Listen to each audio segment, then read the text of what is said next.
Welcome to the lesson. This time we're looking at our incline plane experiment data again, but we're going to focus on the velocity rather than the displacement. So this equation, we know that the initial velocity u equals 0, we release the ball from rest, and if we rearrange this equation, 2 times displacement divided by time will give us an estimate for final velocity. So there it is, the final velocity, the velocity as the ball reaches the bottom of the ramp, 2 times s over t. Now we've got the displacements, we've got the reduced data here for time, so let's calculate the velocities. It was 2 multiplied by, so the first displacement is stored in this cell, divided by the time stored here in this cell.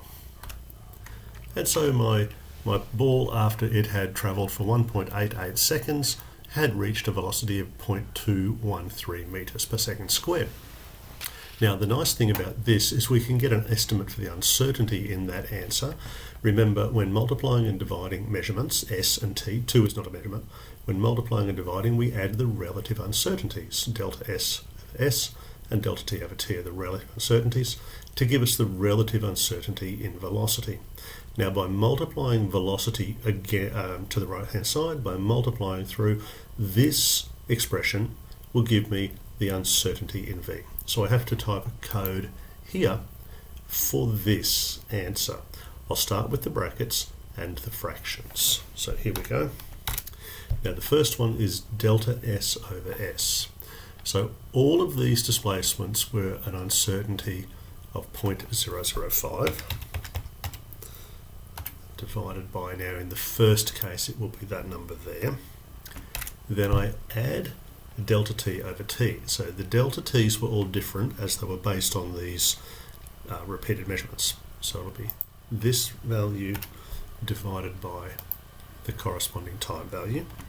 Close off the brackets. Now Excel will do the divisions before it does the addition. It knows how to do that. Now I multiply by v, so asterisk, and v is stored in the cell here, which is the cell D16 on my spreadsheet, and that's my estimated uncertainty.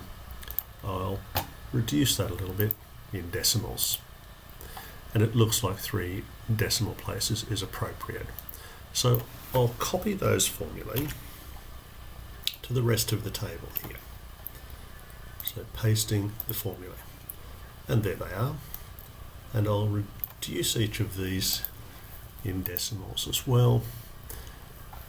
Now some of them are bigger than others, so for now I'll just leave them like that.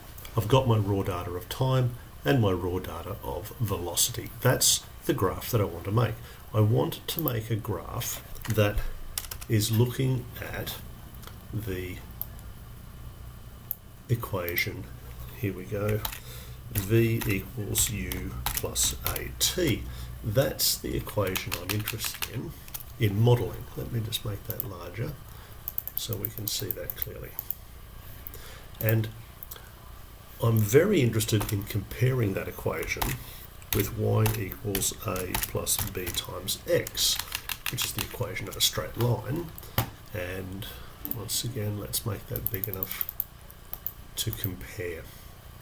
So using this, my y-axis would be velocity, my x-axis would be time, a and b represent the intercept and the gradient. You might have seen it written in maths as mx plus c, so I could type it as that if you like. I've written it backwards so it matches our physics formula. So the gradient would be the acceleration. That's really the thing I'm trying to find, is the acceleration of the ball as it rolled down the hill.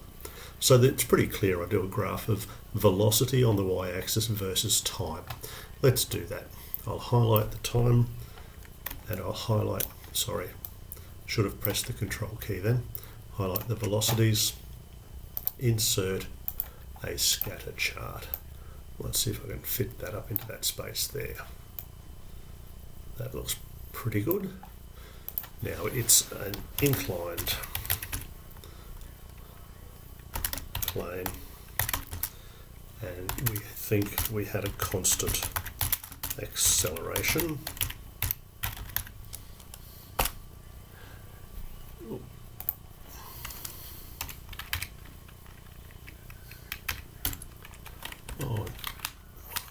what's going on. I can't see where I'm at.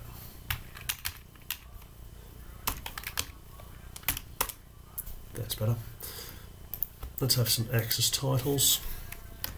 It's velocity, which is symbolised by V in meters per second. Then down here it's time, symbolised by T in seconds.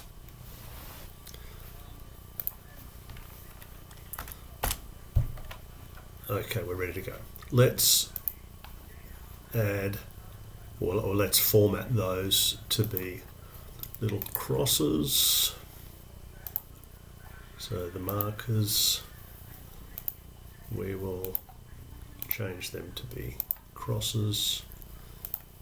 That's good. Let's add some error bars, and we will customize the error bars. Now the vertical error bars for velocity are stored over there, aren't they? So I'll have to specify vertical error bars of these numbers. Then horizontal error bars, the default values are terrible. No, they're all different as well. So the horizontal error bars will be the various different uncertainties for time stored in that column there. So we're starting to get there. I've got plotted, my observations are plotted, my error bars are plotted. Now let's see how we can do a good job of creating a nice graph here. The first thing I want to do is calculate the mean value for the x coordinates, and I'll copy that and put it there again for the y coordinates. I'm going to add that point to my graph, and that point is going to be somewhere in the middle of the display. So we will select data and we will add a data series. The x value is a single point and the y value that single number. So we have a single point on the graph for series number 2. It's that orange point. I'm going to format that differently. Rather than a solid orange dot for that marker, let's have no colouring inside. So it's like a nice little orange circle there. Now, the reason for having that point is that when I do a line of best fit on a straight line graph, it must go through that point. So that's important. Now, the other thing I'm interested in is the slope and the y-intercept of the best fit line. Excel has a way of doing this. I'm just putting some labels here so I don't get confused with what happens. I'm going to highlight those 4 cells. I'm going to use the line statistics formula, L-I-N-E-S-T, line statistics. I tell Excel the y values are here. Then it wants to know the x values, that's them. There are 2 more things, so you can see this next one is about setting the intercept to 0. I don't want to set it, I want it to calculate normally. So I'll write true. Then the next one is return additional statistics. I want that as well. Now at this point, the reason I highlighted 4 cells before I start, press Control, Shift and Enter, and it inserts those all the way through. Now the bit I'm really interested in is here. These numbers represent the gradient and the uncertainty in gradient for my best fit line. Isn't that lovely? Now, I could have just put a trend line in there. If I wanted to, I could have just gone, let's have a trend line. Oh, something went wrong. Control Z, I hit the wrong thing then. Try it again on my chart. Let's have a trend line. Let's do more options. And the trend line based on series 1, yes. Linear, good. I could go put the equation, put the r squared value, and you'll see there that 0.141, that's my gradient. make that big enough so you can read. Negative 0.0596, there's my y-intercept. But the problem with doing the trend line is that you don't get the uncertainties in those parameters. You get an R-squared value of 0.996, which is very good, but I'm not so interested in that. I'm really interested more in the error that's going with these. Because, let's face it, senior physics, when we calculate or determine something, we also want to know the error. That's what the line ST function is so good at. Now, it would be nice, just for the purposes of the graph, to have the uncertainty, the max-min lines sitting on top of that, wouldn't it? So here I go. I will do a minimum. I'll do a... Well, I don't really need to do the best fit line because the XL trend line is the best fit line. And I'll do a maximum. Now, for the minimum one, I want the gradient to be this number lowered by 3 times the uncertainty. Why 3 times the uncertainty? Because the statistics here are using standard errors, whereas up here with our error calculations, we were doing half the range. There's a bit of a mismatch in the process there. But I can't change that, but I can change how I interpret that. I'll interpret that to be the error in this to be 3 times what the XL function tells me, to match up with my other procedures I had there. So here I go. I'm going to calculate these things here. Now, what do I want to do with this? I want to have a gradient which is equal to that number fixed minus 3 times that number fixed. I'm lowering the gradient. I'm multiplying that by the x value, not fixed, take away the mean x value, fixed, adding the mean y value, fix that one. And that will give me, if I copy down, the y values for a line that passes through the average point, but it has a gradient equal to this number minus 3 times this number. So it'll be a lower gradient.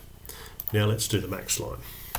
It will be the gradient of the best line plus 3 times the uncertainty, fix that one, multiply by x, not fixed, minus the mean point, fix that one, add on the mean y value, fix that one, and let's drag that down.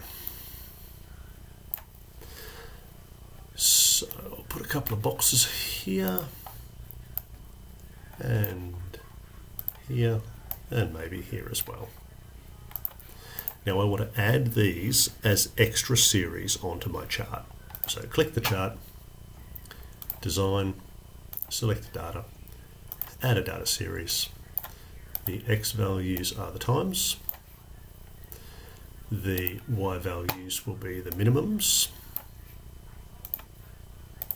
Now I'll add an extra data series. The x values will be the times again. The y values will be the maximums this time. And okay, now my chart's getting a bit crowded. I'm going to format the horizontal scale here. So a little right click and a format. And I'm going to change the lower limit to be 0.15 and the upper limit to be 4. So lower limit 0.15 and the upper limit will be 4. Now I'm going to change the vertical one. Lower limit might be maybe 0.2 is not quite enough. Maybe 0.15. 0.15 and the upper limit 0.5 seems good. Now it seems like I could change this one to be a lower limit of 1.65. Oh, that seems like I typed the wrong thing then. Let's try that again. I'm trying to stretch the graph out to make it easy to see. Lower limit there should have been 1.65, shouldn't it? Now that's better. I've zoomed into the places that I'm interested in. Now you can see the max and the min line, these dots. I really want them formatted, not as dots but as lines. So I'll click that first one there, that's the max line. And let's go and format that we'll make that into a solid line. I suppose it could be orange, but I'll make it a bit thinner and I'll make it dotted. Then I don't want any markers showing, so no markers. Now let's switch to series 3, which is the mins. We'll do the same thing. We'll have no markers and we'll change to an orange solid line, which is a bit thinner and dotted. I think I might have made it too thin then, did I? Let's try that one again.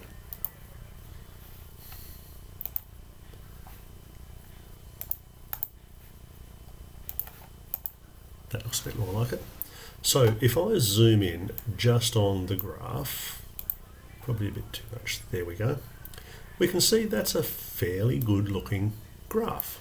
I've got a title, I've got axis labels with units, I've got plotted data points, blue X's, error bars, I've got the best fit line, that's the blue dotted one, I've got the max and the minimum line, which all go through the mean value, and the max and the min line, they take account of the size of the error bars, don't they?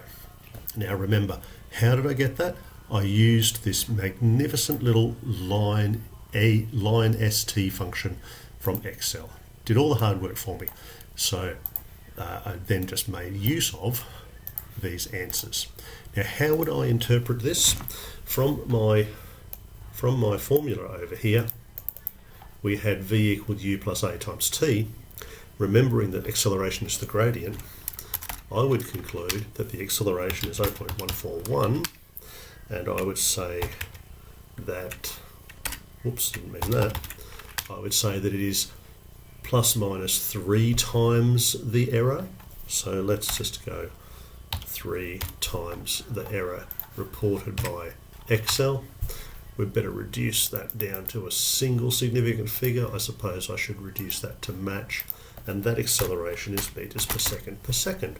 So there's my conclusion from my experiment. I have used a graphical technique, I've plotted a linear graph, I could have done the error max and min line by hand.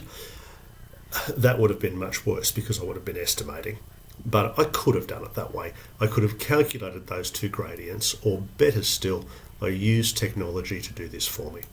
As far as the y-intercept is concerned, we expected it to be 0, didn't we? My y-intercept is not 0. It's negative 0.06 with an uncertainty of 0.01. So it seems like there was something a bit off with my experiment. It seems like I wasn't starting from 0 velocity at all. And that's a systematic error. That's a problem with the technique that I was using, perhaps. So there's room for improvement in my experiment. But that's enough for now. My video is getting a bit long. I wanted to demonstrate how we do this technique here of using the line st function to add our trend line, make our uncertainty max and min lines, and calculate out the answer, in this case the acceleration of the ball as it rolled down the incline plane. Thanks for watching.